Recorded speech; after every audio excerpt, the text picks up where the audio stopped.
SLBC tunnel సహాయక చర్యలు చేపట్టడంలో ప్రభుత్వం విఫలమైందన్నారు మాజీ మంత్రి హరీష్ రావు. మంత్రుల హెలికాప్టర్లలో ఇంటర్వ్యూలు ఇవ్వడానికి పోటీ పడుతున్నారని మండిపడ్డారు. ఈ వ్యాఖ్యలకు మంత్రి ఉత్తమ్ కుమార్ రెడ్డి కౌంటర్ ఇచ్చారు. ప్రకృతి వైపరీత్యాన్ని రాజకీయం చేయడం సిగ్గుచేటన్నారు.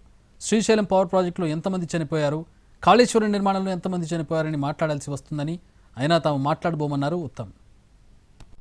పనిచేస్తున్నప్పుడు వాళ్ళకి డిస్టర్బ్ కావద్దనే ఉద్దేశంతో కొద్ది రోజులు ఆగి వెళ్ళాలని చెప్పడంతో మేము గత 4-5 రోజులు వెయిట్ చేశాం. అయితే ప్రభుత్వం మాత్రం చూస్తూ ఉంటే ఎట్లా ఉందో మీరందరూ కూడా చూస్తున్నారు. హెలికాప్టర్లో వస్తున్నారు, హెలికాప్టర్లో పోతున్నారు, సమన్వయం చేయలేకపోతున్నారు. ఇప్పటికీ 6వ రోజు తర్వాత కూడా ఒక స్పష్టత ఇవ్వలేకపోతా ఉంది ప్రభుత్వం. సరిగ్గా పనిచేస్తుంటే ఈ ప్రాజెక్టు వరకు పూర్తి కావాలి కదా. మరి వాళ్ళు ఈ ప్రాజెక్టు వాళ్ళ హయాంలో వాళ్ళు రాకముందే మొదలుపెట్టినరు. కేసీఆర్ కూడా వచ్చి కృషి చేసుకొని పూర్తి చేస్తున్నారు. 10 ఏళ్ల పాటు ఏం చేయలే. ఇంకేదో హెలికాప్టర్ అది అంటారు. నేనే పైలట్ని, నేనే అనేక సందర్భాల్లో అనేక విమానాలను తోలుకు తిరిగినాం. మాకేం హెలికాప్టర్లో తిరగాలని షోకేం లేదు. నీ 4 కుప్పగూలే కదా. ఎస్ఎల్బీసీ కుప్పగూలింది, పెద్దవా గొట్టుకపోయింది, మొన్న సుంకిశాల కూలిపోయింది. ఇదైతేనో ప్రకృతి వైపరీత్యం అట, ఇది దేవుని మహత్యం అట.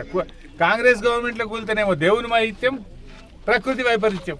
బీఆర్ఎస్ గవర్నమెంట్లో ఒక పిల్లర్ వంగితే మొత్తం బీఆర్ఎస్ వాళ్ళు తప్పు చేసిండ్రు అని చెప్పి లొల్లి చేస్తుంది. మరి ఇదేంది మరి?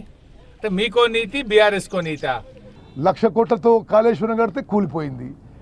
27,000 కోట్లతో పాలమూరు రంగారెడ్డి కడితే 1 ఎకరం ఆయకట్టు ఇవ్వలేదు. 8,000 కోట్లతో సీతారాం సాగర్ ప్రాజెక్టు కడితే 1 ఎకరం ఆయకట్టు ఇవ్వలేదు.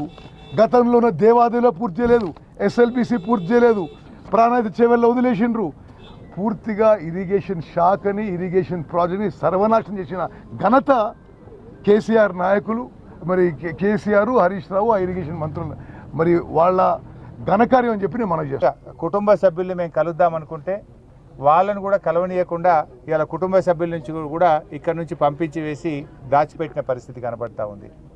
ఎందుకు అంత భయం? ఇవాళ ఒక ప్రతిపక్షం వస్తే ప్రధాన ప్రతిపక్షంగా బాధ్యతాయుతంగా మేము ఆ కుటుంబాలను ఓదార్చాలని, వారికి ధైర్యం చెప్పాలని, మాకు తోచిన సూచనలు ప్రభుత్వానికి ఇవ్వడానికి వస్తే ఎందుకు ఈ రకంగా మమ్మల్ని అడ్డుకునే ప్రయత్నం చేస్తున్నారో ఆ కుటుంబ సభ్యుల్ని దాచిపెట్టే ప్రయత్నం చేస్తున్నారు. Srisailam left bank hydel power generation plant blast అయ్యి ఎక్స్ప్లోడ్ అయ్యి 9 మంది చనిపోతే ఒక్కరు కూడా కనీసం పరామర్శ రాలే, యాక్సిడెంట్ సైట్కి రాలే. ఇక్కడ యాక్సిడెంట్ అయితే నేను 2 రోజులు వచ్చిన, 2 గంటలు అలా నుంచి వచ్చిన. ఓకే, ఏ మినిస్టర్ రాలేదు.